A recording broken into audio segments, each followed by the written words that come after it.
E aí pessoal, do Facilitando a Medicina, tudo bom com vocês? Eu espero que sim. Eu sou Cleverson Delvec e a gente vai para mais um vídeo referente à histologia e focado ao ensino superior. Lembrando que isso aqui é uma playlist, o que é isso? É tudo de histologia em vídeos gratuitos para você. Se você não sabe achar todos esses vídeos, ao final desse vídeo vai aparecer um quadradinho escrito histologia em algum lugar aqui dessa tela. Você clica nesse quadradinho e vai aparecer todos os vídeos de histologia para você. Belezinha? Então, ó, é muito simples. Ao final do vídeo aparece o quadradinho. E eu convido você a participar aqui da nossa comunidade, que é muito simples também, ó. Só clicar nesse botãozinho vermelhinho escrito inscrever-se. Clicou ali, você já faz parte aqui da comunidade. Segunda a sexta, sempre temos vídeos novos referente à área da saúde. Não só histologia, anatomia, fisiologia, as partes clínicas, endocrinologia, cirurgia, enfim, tem tudo aqui para você. Seja bem-vindo, se inscreve no canal e vamos ao que interessa, mais um passo falando aí sobre o tecido epitelial. Vamos lá? Pessoal, hoje nós vamos falar da classificação do tecido epitelial. Nós já falamos em um vídeo passado sobre o tecido epitelial, as suas características, a sua estrutura, a sua constituição.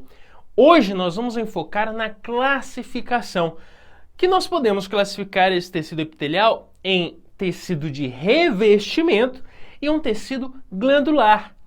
O tecido de revestimento é o que a gente vai começar enfocando, e esse tecido de revestimento ele pode ser classificado conforme aí três circunstâncias podem classificar esse tecido, que é o tecido epitelial de revestimento. E quais seriam essas características? Como nós vimos aí na tela, nós podemos classificar esse tecido de revestimento segundo as camadas de células que o constituem. Ou seja, nós podemos classificar um tecido conforme as camadas. Tem várias camadas? Tem só uma camada? A gente vai ver isso. Ainda nós podemos classificar esse tecido conforme a forma da célula que constitui ali, né, a primeira camada dessa célula ou desse tecido. Então, ó, nós podemos classificar segundo as camadas e podemos classificar segundo a forma da célula que está constituindo esse tecido. E ainda segundo especializações. Mas o que mais se enfoca é a classificação segundo camadas, ou seja, tem várias camadas, ou segundo o tipo de células. E é o que a gente vai ver agora, começando com a classificação do tecido de revestimento segundo as camadas. E a gente fala, se nós temos uma camada apenas sobre a lâmina basal, nós chamamos esse epitélio de revestimento, esse tecido epitelial de revestimento, de simples. Por quê? Eu só tenho uma camada, ou seja, só uma camada de células sobre a lâmina basal. Então veja só, se eu tenho só uma camada, é epitélio simples. Se eu tenho mais de uma ou tenho várias camadas, aí eu já chamo de estratificado, um epitélio estratificado. Tem várias camadas ali sobre uma lâmina basal. E ainda nós podemos classificar em um terceiro tipo, de acordo com as camadas, que é a pseudoestratificada. Ou seja, nós falamos da simples, quando nós temos só uma camada. Falamos da estratificada, como temos duas ou mais camadas. E ainda tem o pseudoestratificado, pseudoestratificado, ou seja, um estratificado falso. Quase isso. Na verdade, o pseudoestratificado, ele é uma camada simples. Parece que é estratificado, né? Mas aqui, o que acontece? Nós temos apenas uma camada de célula sobre a lâmina basal. Porém, você vê que os núcleos dessas células estão em posições diferentes, o que dá ali um aspecto de que parece ser estratificado. Mas não, é uma única célula que está apoiada sobre a lâmina basal. Porém, como os núcleos estão, né, em posições diferentes ali, parece que são várias camadas, mas não. Por isso que fala que é pseudoestratificado. Parece ser, mas não. É um epitélio que é simples, Porém, como os núcleos estão ali, né, em posições diferentes, as células meio desorganizadas ali, ela dá um aspecto de estratificado. Então a gente classifica esse tipo de epitélio de pseudoestratificado. Então veja só, se a gente for classificar o tecido epitelial de acordo com as camadas que ali estão presentes nesse tecido, a gente fala que é o simples, estratificado e pseudoestratificado. Agora vamos ver a classificação de acordo com o formato, a forma das células que constitui esse nosso tecido. Vamos lá. Bom, pessoal, conforme a classificação de acordo com o formato dessas células, a gente pode classificar em cuboide, como nós vemos aí na tela. É uma célula meio em forma de cubo, né? Forçando um pouquinho a barra ali, parece um cubo.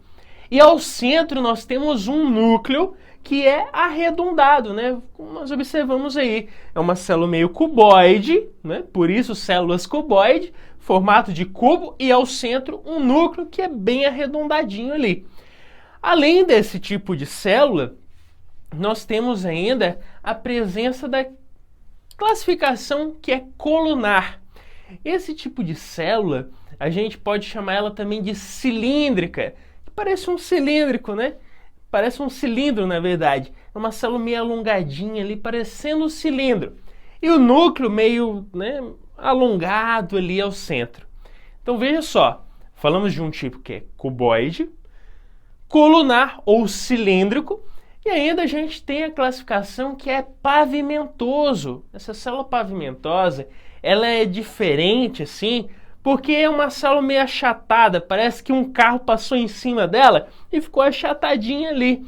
E essa célula possui um núcleo meio alongado, até porque ela está meio achatada, né? Essa célula é meio, como pode dizer, meio irregular ali, meio achatadinha, como se fosse algo comprimido. Mas não é apenas a forma dessa célula. E ainda, pessoal, nós vamos apresentar ali um tecido, a presença das células que são de transição. O que quer dizer isso, a classificação de transição ou transitória? É porque essas células elas vão apresentar um formato de acordo com a situação em que o órgão está. Como assim? Pensa só ali as células que compõem a sua bexiga urinária. Quando a sua bexiga urinária está vazia, ela vai ter um formato da célula diferente de quando a sua bexiga urinária estiver cheia de urina, né? Aquela hora que você tem vontade ali de miccionar, né? Tirar água do joelho, fazer o xixizinho. Pois é, então esse epitélio, né, de transição nada mais é do que aquela célula que muda o seu formato de acordo com a situação em que ela se encontra. A bexiga urinária está cheia, vai estar de uma forma. A bexiga urinária vai estar vazia, ela vai estar de outra forma. Então, pessoal, destacando aí, né, as classificações, podemos classificar um tecido epitelial de revestimento de acordo com as camadas que nós falamos, simples, estratificado e pseudoestratificado. E segundo, o formato das células. Aí a gente se destacou o quê? Cuboide, que mais? Cilíndrico ou colunar, pavimentoso e de transição. Agora a gente vai destacar principalmente o epitélio glandular. O que seria esse epitélio? Pessoal, quando nós falamos de epitélio glandular, é aquela célula que se diferenciou. Ou seja, ela falou assim, não, eu não quero ser igual a todo mundo, não. Eu quero ser especial. E o que ela faz? Ela se diferencia em algo que pode secretar. Ou seja, ela pode liberar algo que vai ajudar no organismo. Então, uma célula que se diferenciou em algo de secreção. E aí a gente pode destacar essas células glandulares em unicelular, quando ela é apenas uma célula isolada. Ou seja, ela é aquela célula diferente no meio de todos iguais. E a gente destaca um exemplo, a célula caliciforme, né? Que estaria meio que isoladinha ali no meio de um monte de célula epitelial. Ou seja, ela se diferenciou no meio de vários. Então, unicelular. Ou a gente pode ter as multicelulares, ou seja, é um conjunto de células que formam essa glândula. E elas geralmente são um pouquinho mais complexas. Elas apresentam uma porção condutora, de ducto, e uma porção secretora, além da presença de uma célula mioepitelial que apresenta a quitina e miosina. E essa quitina e miosina ajuda a comprimir, influenciando nessa secreção dessas células secretoras para a porção do ducto, para que se libere esse conteúdo secretado para aquele meio. Bom, pessoal, e quando nós falamos dessas glândulas que são aí multicelulares, geralmente nós podemos ainda classificá-las em glândulas exócrinas, que liberam seu conteúdo ao meio, e glândulas endócrinas, que faz parte aí da liberação de hormônios, e geralmente elas são liberadas para o sangue, para que possa ser transportado para algum local do nosso organismo e fazer ali a ação, a ação desse hormônio em algum órgão. Agora, nós podemos classificar essas nossas glândulas aí, principalmente da parte exócrina, em alguns tipos, segundo a sua constituição estrutural. E a gente cita, por exemplo, aí na tela, como você vê na imagem, a tubular simples, a enovelada, temos a tubular ramificada ou até mesmo a composta. Veja só, os nomes são meio sugestivos. Ainda tem a alveolar, tem um formato ali meio de alvéolo. Puxando um pouquinho a sardinha aí, você acha que é um alvéolo. Tem a alveolar composta, ou seja, tem vários formatos aí.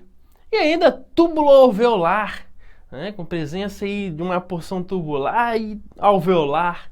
Então, nós podemos ter vários formatos dessas glândulas, de acordo com a sua constituição estrutural.